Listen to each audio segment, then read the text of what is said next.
गुरु प्यारे साध संगत जी, बड़े प्यार और सत्कार से कहना जी, धन निरंकार जी। साध संगत जी, दासी आप सभी के बीच एक विचार लेकर आई है। साध संगत आशा है प्रवान करेंगे। साध संगत जी, प्यार से कहना धन निरंकार जी। साध संगत जी, एक गांव में दोहन नाम का एक गरीब किसान रहता था। उसके पास ना बड़ा घर था, न जमीन जायदाद। साध संगत रोज मेहनत करता, 2 वक्त की रोटी जुटाता और रात को ईश्वर का नाम लेकर सो जाता। साध संगत गाँव वाले अक्सर कहता, दोहन हमेशा मुस्कुराते कैसे रहता है, इसके पास तो कुछ भी नहीं है। साध संगत एक दिन गांव के अमीर जमींदार ने उससे पूछा, तेरे पास न पैसा है न शौक, फिर भी तू खुश कैसे रहता है? दोहन ने मुस्कुरा कर कहा, साध संगत मालिक, सुख चीजों में नहीं विचारों में मिलता है। जिस दिन इंसान अपने हिस्से में आई हर चीज को भगवान की देन समझ लेता है, दुख भी हल्का लगता है और सुखी भी गहरी। साध संगत जमींदार ने ताने मारते हुए कहा, तुझे क्या दुख होगा, मेरी जगह आकर देख। साध संगत जी, इत्तेफाक से कुछ ही दिनों बाद जमींदार का बेटा बीमार पड़ गया। लाख इलाज करवाएं पर हालत बिगड़ती गई। साध संगत घर में रोना धोना मच गया। जमींदार दोहन के पास बैठा, आंसू पोंछते हुए बोला, साध संगत तू ही सही था, सारा धन होते हुए भी मैं सुखी नहीं। साध संगत और तू, तेरे पास कुछ नहीं, फिर भी तेरे दिल में सुकून है। साध संगत दोहन ने उसका हाथ थाम कर कहा, सुख इस बात पर नहीं कि जिंदगी ने हमें क्या दिया है, सुख इस बात पर है कि हम जिंदगी को कैसे देखते हैं। साध संगत जब इंसान अपना हटाकर उसका जो मालिक चलाता है मान ले साध संगत, तो दुख भी शिक्षा बन जाते हैं। साध संगत जी, जमींदार ये सुनकर रो पड़ा। उस दिन उसने पहली बार महसूस किया कि सुख की शुरुआत मन से होती है, जेब से नहीं है। जहाँ संतोष है, जो कुछ मिला है उसे ईश्वर की दया समझकर स्वीकार करना ही असली शांति है। मन की सफाई घर की सफाई से ज़्यादा जरूरी है। साध संगत सुखी वही है जो हर हाल में धन्यवाद कहना जानता है। साध संगत जी, एक छोटे से कस्बे में हर बख्श नाम का आदमी रहता था। नौकरी थी, घर था, परिवार भी ठीक था, पर उसके दिल के अंदर हमेशा एक अजीब सी खालीपन थी। उसे लगता था, साध संगत सुख किसे कहते हैं?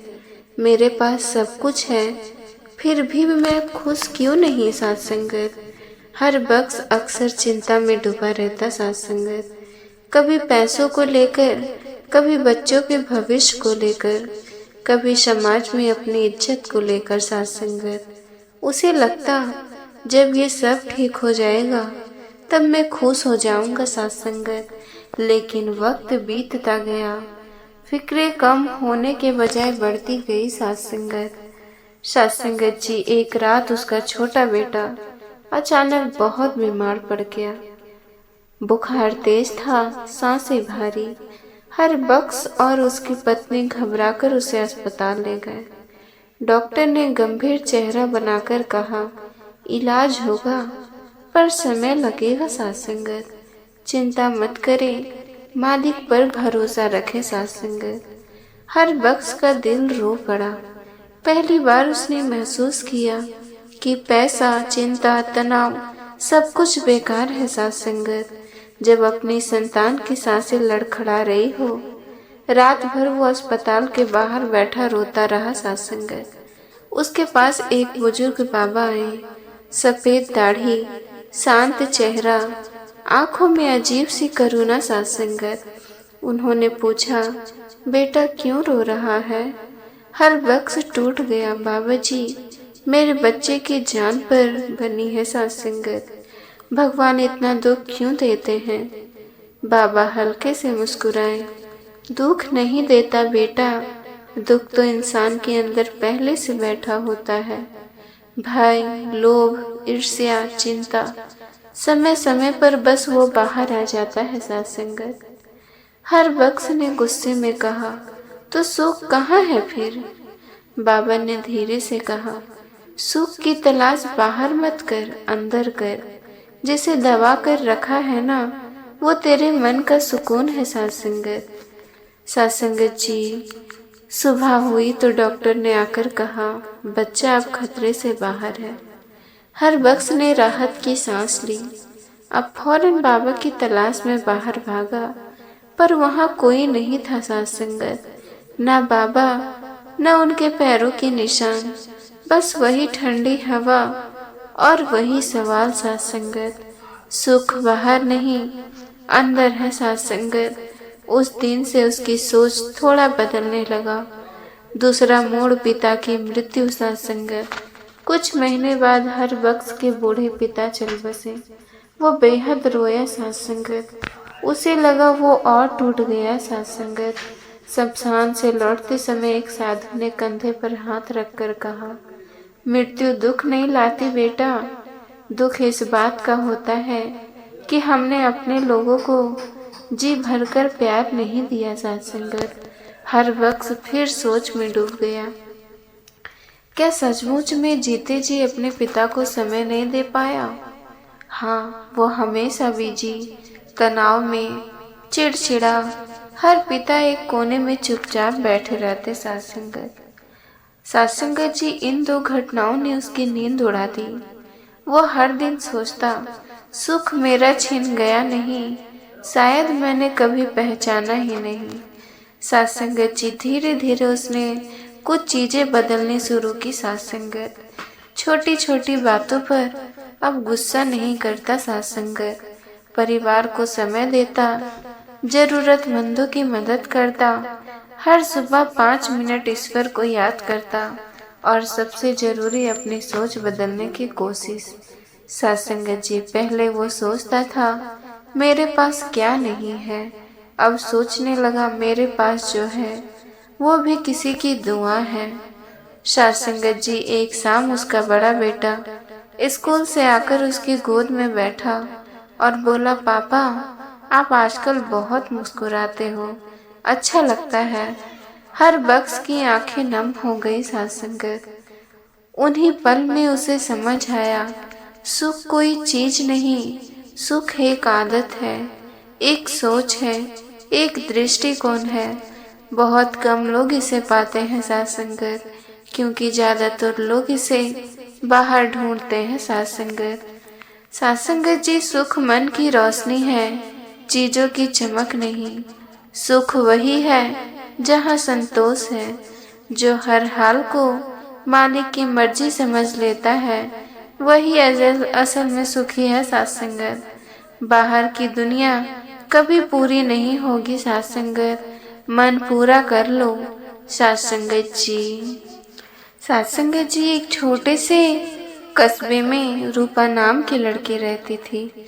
घर में गरीबी थी, माँ बीमार, पिता दिहाड़ी मजदूर। सासंगत, रूपा पढ़ने में तेज थी और सपने बड़े थे। सासंगत, पर हालत हमेशा सपनों के रास्ते में खड़े रहते। रूपा हर रात अपनी डायरी में लिखती थी, भगवान मैं खुश क्यों नहीं रह पाती। लोग कहते हैं प्यार करो, मुस्कुराओ, लेकिन दिन तो हमेशा टूटा टूटा सा रहता है। उसकी डायरी की हर पन्ना सासंगत जैसे किसी रोते हुए दिल की चिट्ठी थी, और कोई सुनने वाला नहीं। सासंगत, एक शाम रूपा स्कूल से घर लौटी तो देखा माँ जमीन पर पड़ी थी बेहोश। पिता दौड़ते भागते उसे अस्पताल ले गए। डॉक्टर ने लंबा बिल सामने रख दिया। पिता ने हाथ जोड़कर कहा, मेरी बेटी पढ़ाई छोड़ देगी तो क्या फायदा, मेरी बीवी को बचा लो। रूपा यह सुनकर अंदर ही अंदर टूट गई। सासंगत, माँ की दवा के लिए उसने अपनी ट्यूशन की नौकरी छोड़कर घर घर काम शुरू कर दी। सासंगत, झाड़ू पोछा बर्तन कपड़े जो मिला करती। सासंगत, स्कूल की लड़कियां उसे देखकर फुसफुसाती, बेचारी गरीबी में पढ़ाई क्या करोगी, भाग्य नहीं है। रूपा उन तानों को चुपचाप सहती, रातों को डायरी में सिर्फ 2 शब्द लिखती, क्यों मैं। सासंगत जी, एक दिन जब वो एक बड़े घर में सफाई कर रही थी, वहाँ एक बुजुर्ग संत आए हुए थे। रूपा को उदास देखकर बोले, बच्ची, दिल इतना भारी क्यों है? रूपा के आंसू झर पड़े। सत्संगत, हर कोई कहता मैं दुखों में फंसी हूँ, मुझे समझ नहीं आता सत्संगत, भगवान मुझे इतना क्यों रुलाते हैं? संत ने मुस्कुरा कर कहा, बेटी, दुख ईश्वर की सजा नहीं होता, दुख ऊपर वाले का संदेश होता है। वो कहता है तू अभी टूटी है पर बन रही है सत्संगत। रूपा ने कांपती आवाज में पूछा, पर सत्संगत जी मैं कब खुश होऊंगी? संत ने सत्संगत जी उत्तर दिया, जब तुम लोगों की बातों को दिल से निकालकर मालिक की मर्जी को अपने मन में जगा देगी सत्संगत। सुख चीजों में नहीं, नसीब में नहीं, सुख नजरिए में होता है सत्संगत। रूपा ने पहली बार किसी की बात दिल में उतरते हुए महसूस की। धीरे धीरे रूपा अपनी स्थिति से नहीं, अपने विचारों से लड़ना सीखने लगी सत्संगत। हर काम मुस्कुराकर करने लगी, माँ की सेवा में खुशी ढूंढने लगी, रात को मालिक का शुक्रिया करने लगी। आज भी मेरे सांस चल रही है, धन्यवाद। उसे समझ आया सत्संगत, गरीबी दुख नहीं, मन की हार दुख है। सत्संगत जी, एक ठंड भरी सुबह पिता सीढ़ियों से गिर गए और उनकी टांग टूट गई। अब घर की जिम्मेदारियां पूरी तरह रूपा पर। उसने एक फैक्ट्री में काम शुरू किया सत्संगत। कपड़े के ढेर के बीच 12-12 घंटे हाथ छिल जाते सत्संगत। पीठ दर्द करती, लेकिन वो रात डायरी में लिखती सत्संगत। सत्संगत जी, आज मालिक ने मुझे सहन करने की ताकत दी, धन्यवाद सत्संगत। धीरे धीरे घर की हालत संभलने लगी। माँ की दवाइयाँ चलती रही सत्संगत। पिता की टांग भी ठीक होने लगी। एक दिन फैक्ट्री मालिक ने रूपा से कहा, तुम इतनी ईमानदार हो, इतनी मेहनती, हम तुम्हें सुपरवाइजर बनाना चाहते हैं सत्संगत। रूपा रो पड़ी। जिस लड़की को लोग ताने मारते थे, जिसे बेचारी कहते थे, आज उसी ने मेहनत और भरोसे से जगह बनाई सत्संगत। वो घर आकर डायरी में लिखती, आज समझ आया, सुख बाहर नहीं मिलता, सुख भीतर पैदा होता है सत्संगत। जब मन हारता है तो जीवन हारता है। जो हर हाल में धन्यवाद कहे, दुनिया उसे हिला नहीं सकती सत्संगत। सुख राजाओं के पास नहीं, संतोषियों के पास होता है सत्संगत। दुख टूटने नहीं, बनाने आता है सत्संगत जी। सत्संगत जी, शहर के एक पुराने मोहल्ले में किशन लाल नाम का एक 65 साल का बुजुर्ग अकेला रहता था। एक छोटा कमरा, टूटी चारपाई और एक पुराना रेडियो, बस यही उसका संसार था। बीबी कई साल पहले गुजर चुकी थी। 2 बेटे थे, लेकिन दोनों अपनी अपनी जिंदगी में इतने व्यस्त कि पिता को भूल चुके थे। कभी कभार फोन कर लेते, लेकिन महीने बीत जाते सत्संगत, ना मिलने की फुर्सत, ना हाल पूछने का समय। सत्संगत जी, किशन लाल हर शाम छत पर बैठकर दूर सड़क को देखता, जहाँ से पहले उसके बच्चे स्कूल से घर आते सत्संगत। उसकी आंखें आज भी उन परछाइयों को ढूंढती, पर अब रास्ता खाली रहता सत्संगत। वो अक्सर खुद से कहता, क्या यही जीवन का सफर है? अकेलापन ही आखिरी पड़ाव सत्संगत। एक ठंड रात अचानक उसकी तबीयत बिगड़ गई। सांस फूल रही थी, सीना भारी हो उठा था। फोन उठाया, बेटे। सत्संगत जी कॉल किया, बेटा जरा आ। दूसरी तरफ से जवाब आया, पापा अभी मीटिंग में हूँ, बाद में बात करूँगा। कॉल कट गई। किशन लाल की आंखों से आंसू बह निकले। उस वक्त उसे लगा सत्संगत, कैसा अजीब रिश्ता है। उन्हें गोद में उठाया, वही मुझे उठाने को तैयार नहीं। वो धीरे धीरे बिना किसी से शिकायत किए अपना कंबल ओढ़कर लेट गया सत्संगत। दिल भारी था, पर दिमाग शांत, जैसे कह रहा हो मेरे मालिक अब सब में तेरे हवाले। सुबह दरवाजा खटखटाने की आवाज आई। सासंगत बाहर रघु खड़ा था, सड़क किनारे जूते पॉलिश करने वाला लड़का। सासंगत पिछले कई महीनों से उसने किशनलाल को अकेला देखा था। रघु बोला, बाबा आप ठीक हो? सासंगत आपकी हालत खराब लग रही है। किशनलाल मुस्कुराए, बेटा बस थोड़ा मन थक गया है। रघु ने उसका हाथ पकड़कर कहा, सासंगत चलो मैं आपको डॉक्टर के पास ले चलता हूँ।